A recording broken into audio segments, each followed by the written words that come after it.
L'épisode 103 de Boruto Naruto Next Generations est sorti ce dimanche 21 avril 2019, amenant avec lui la finalité de l'arc de Jugo. Une grande partie des téléspectateurs se posait une question. Comment allait se terminer l'épisode? Allait-il être bâclé ou non? La réponse est mon avis maintenant.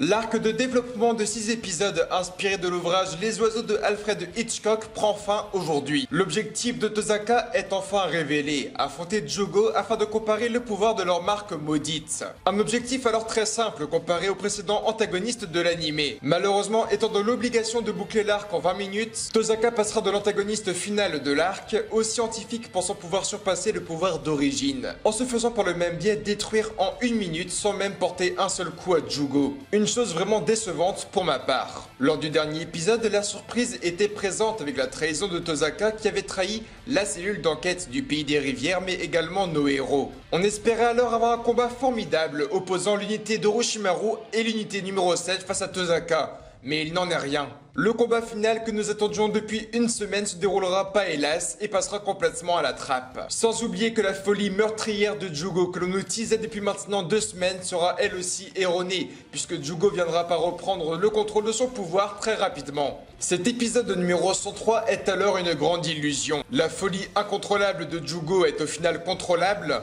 et le pouvoir monstrueux de Tozaka est ridicule, tout comme sa forme ne possédant aucun charisme. Et oh mon dieu, qu'est-ce qu'il est dégueulasse! Heureusement, les scénaristes de l'épisode font un travail énorme sur l'écriture, développant toujours de mieux en mieux les personnages de Sumire et Boruto. Que ce soit dans la relation entre la jeune Kunoichi et le Noué, ou encore l'idéalisme de Boruto qui grandit encore d'épisode en épisode. C'est d'ailleurs cet idéalisme qui résonnera en Jugo. Le fait que nous n'avons pas à être l'objet de nos gènes ou de notre fatalité. Une chose que défend Boruto depuis maintenant le premier épisode de la série, voulant se démarquer de son père, reconnu dans le monde entier. Aujourd'hui, l'idéalisme du héros commence à toucher les personnages autour de lui, comme le Nindo de Naruto à l'époque. Il est présent de là, songé mentalement Sumire, qui décide alors de quitter l'unité numéro 15 afin de rejoindre l'unité scientifique de Katasuke, afin de développer sa relation avec son invocation. Et encore une fois, nous nous rapprochons de l'arc Tento à grands pas. Des indices sur le Kama apparaissent également lors du dernier assaut entre Boruto et Jugo. Ce dernier explique après avoir retrouvé la raison que le Rasengan du héros était extrêmement puissant,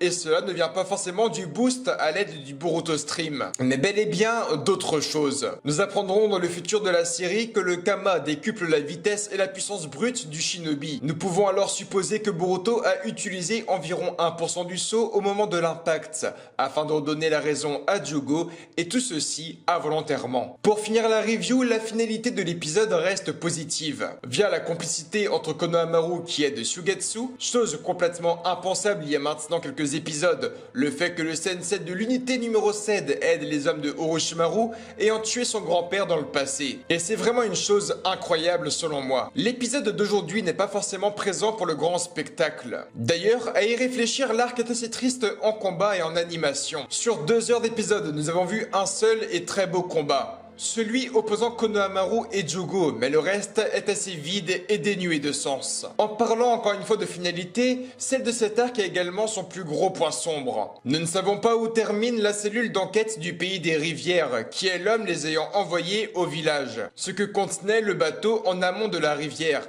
l'avenir de l'unité Hanabi après le départ de Sumire, comment s'est déroulée la mission de Hanabi sur l'infiltration des fameux ninjas mystérieux, ou encore ce que deviendra Tozaka pour la suite des aventures. L'arc avait tout pour être un très bel hommage à l'œuvre de Alfred Hitchcock, mais malheureusement, la fin est plus bâclée que réussie. Dans la tête des fans de la série, cet énième arc de développement est celui de trop. Nous sommes actuellement à l'épisode numéro 103 et nous n'avons pas encore passé les éléments du tome 3 de la série. Une chose qui agace les fans sur la longue durée. Car le manga est tout bonnement extraordinaire, que ce soit au niveau du combat que du scénario. La solution selon nous serait alors de faire une pause sur l'anime Boruto, Naruto afin de préparer un film sur la franchise, laissant ainsi le manga prendre encore plus d'avance et éviter la diffusion prochaine d'une vingtaine d'épisodes filler qui pourraient agacer le grand public. C'était Darkose, j'attends vraiment votre avis en commentaire. Tu peux liker, commenter, t'abonner à la chaîne, me rejoindre sur Facebook, Twitter, Instagram et Snapchat. Il y a également le lien du Tipeee juste en description.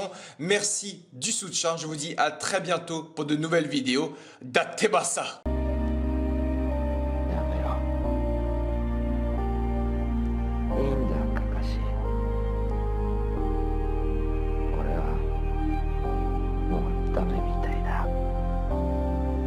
体の右側はほとんど潰れちまって感覚すら